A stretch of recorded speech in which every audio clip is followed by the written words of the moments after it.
Hi, Micah. Wishing you happy 18th birthday. I can believe that you're 18 now. How time goes so fast. Parang kailan lang, ng 2 weeks old ka pa, naalala ko.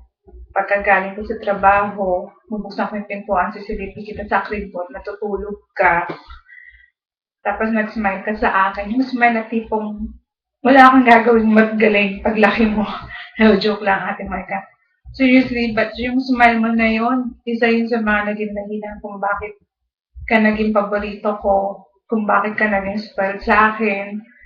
Pag sinabi mo, nung mali ka, pag sinabi mo sa akin, oh, mo, gusto ko ng chicken.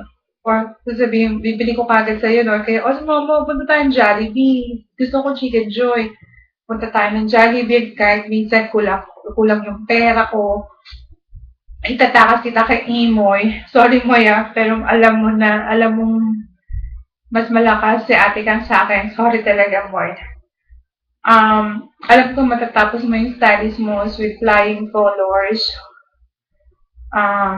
Sana ma-appreciate mo at ni Moira kung ano yung mga inagbibigay sa inyo ng daddy at mommy mo, kasi yung ibang bata at your age, they never experience what you have experienced.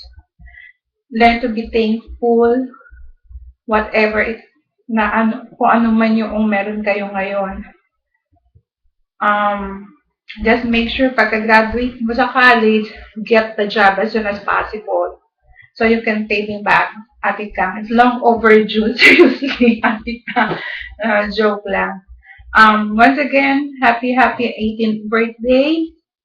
And always remember, you will always be Osmomo's sweet little girl. I love you, Ate Kang. Mwah!